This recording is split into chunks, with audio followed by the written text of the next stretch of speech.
UKSSSC paper leak मामले को लेकर प्रदेश में बढ़ते विवादों के बीच सरकार ने अपना पक्ष सामने रखा है।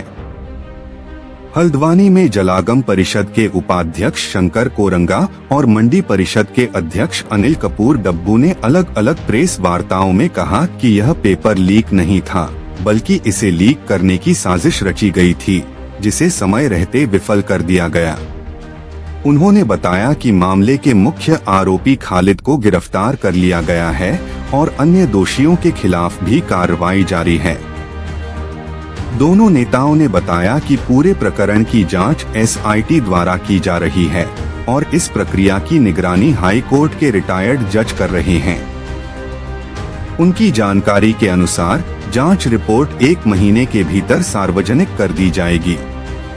शंकर कोरंगा और अनिल कपूर डब्बू ने कहा कि दोषियों को नकल विरोधी कानून के तहत जेल भेजा जाएगा। नेताओं ने यह भी आरोप लगाया कि कुछ युवाओं को राजनीतिक साजिश के तहत भड़काया जा रहा है और उनके माध्यम से प्रदेश का माहौल खराब करने की कोशिश की जा रही है। साथ ही उन्होंने सरकार की उपलब्धियों को भी गिनाया। उनके अनुसार मुख्यमंत्री पुष्कर सिंह धामी की सरकार ने अब तक 25,000 युवाओं को सरकारी नौकरियों में और 80,000 से अधिक युवाओं को निजी क्षेत्र में रोजगार प्रदान किया है। दोनों नेताओं ने स्पष्ट किया कि प्रदेश में अशांति फैलाने की किसी भी कोशिश को बर्दाश्त नहीं किया जाएगा। सरकार पूरी तरह से युवाओं के हितों की रक्षा के लिए प्रतिबद्ध है और समाज में शांति और सुव्यवस्था बनाए रखने के लिए कड़े कदम उठाए जाएंगे। इस मामले को लेकर लगातार हो रहे विरोध प्रदर्शनों के बीच यह स्पष्ट कर दिया गया है कि साजिश को समय रहते नाकाम कर दिया गया है और कानून अपना काम करेगा। सरकार का मानना है कि आरोपियों के खिलाफ कार्रवाई सुनिश्चित करने से युवाओं और जनता के बीच विश्वास कायम रहेगा। सरकार की तरफ से यह संदेश भी दिया गया कि किसी भी राजनीतिक भड़काऊ गतिविधि को बर्दाश्त नहीं किया जाएगा और जो भी लोग अशांति फैलाने की कोशिश करेंगे, उनके खिलाफ सख्त कार्रवाई की जाएगी। इस तरह यूकेएसएसएससी पेपर लीक मामले ने प्रदेश में चिंता का विषय बना हुआ है, लेकिन अधिकारियों और सरकार का दावा है कि स्थिति पूरी तरह नियंत्रण में है और न्याय प्रक्रिया पारदर्शी तरीके से आगे बढ़ रही है। देखिए, अभी जैसी ये सब चीजें निकल के आई, माननीय मुख्यमंत्री जी ने उसमें एसआईटी गठित की और एसआईटी गठित करने के बाद न्यायमूर्ति वर्मा जी के उसमें कमेटी में एक टीम गठित कर रही थी और पूरे प्रदेश में उसकी जांच भी होगी।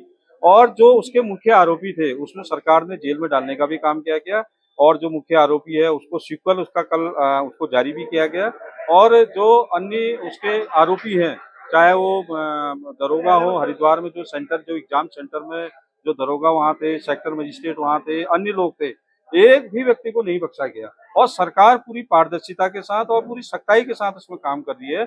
नकल विरोधी कानून जब से हमने लागू किया इस प्रदेश के अंदर, कुछ लोगों को वो हजम नहीं हो रहा है, मुझे ऐसा महसूस होता है। सरकार क्योंकि इस प्रदेश के युवाओं के साथ है, युवाओं को छलने का काम जो भी करेगा उसके खिलाफ सरकार एक्शन मोड में रहेगी और सरकार उसमें काम कर रही है। और जो ये सब चीजें निकल के आई है, मुझे कहीं ना कहीं लगता है कि पर्दे के पीछे कहीं ना कहीं कुछ लोग या विपक्षी दल के लोग उसको एक आग देने का काम कर रहे हैं। जो आंदोलन जी भी उसमें बैठे हुए हैं वो तो चुनाव लड़े हुए लोग हैं।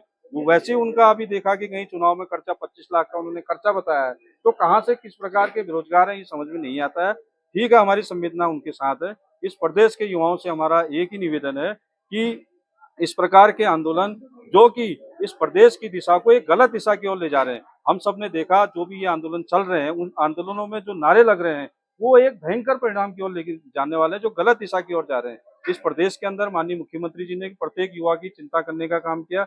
25,000 नौकरियां हमने इस प्रदेश के अंदर दी। आगामी एग्जाम हमारे होने वाले हैं, एसआईटी उसमें गठित की गई है और इसको एक प्रोपेगेंडा बना करके, एक नरेशन बना करके इस प्रदेश का माहौल बिगाड़ने का काम किया जा रहा है।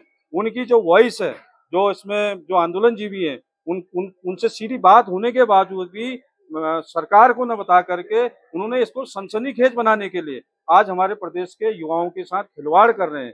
मेरा उनसे भी निवेदन है और हमारे उत्तराखंड के प्रत्येक युवा से मेरा निवेदन है कि हम सब लोग आपके साथ खड़े हैं। जिसकी लोकप्रियता बढ़ेगी। निश्चित रूप से यहाँ कहते हैं राम की सेना भी है तो रावण के भी अभी सेना कलयुग में मौजूद है। जैसे मोदी जी ने पूरे दुनिया में देश का नाम किया। पिछली बार आपने देखा शाहीन बाग अल्लाह गुल्ला करते रहे, लेकिन जनता ने नकार दिया। जो टुकड़े होंगे जेएनयू में पकड़े गए देश के टुकड़े होंगे, उनका उत्तरांचल भी एक टारगेट है। उत्तराखंड जो यहाँ 84 लाख देवता रहते हैं, जो बॉर्डर से लगा हुआ इलाका है, ऐसे लोगों का ये भी एक टारगेट है, सॉफ्ट टारगेट। और डेमोग्राफिक यहाँ की खराब हो रही है।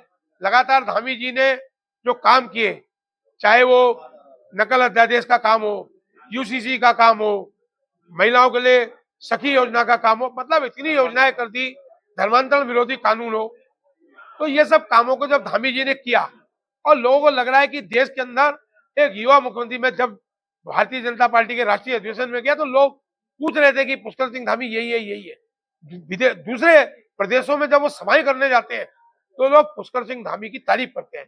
तो यहाँ कुछ लोगों को, जिनको आज से नहीं कई सालों से उनको पछता नहीं है, उनको उस विचारधारा को मैं कहता हूँ कि देश के बारे में उनकी चिंता ही नहीं है। और आपने जब उनका मूवमेंट में देखा होगा, नारे लगा रहे हो, कभी कुछ कह रहे हैं, कभी कह रहे हैं कि टुकड़े होंगे, कभी कह रहे हैं। तो ये जो गैंग है, ये इस प्रकार का माहौल खराब करने का प्रयास करती है।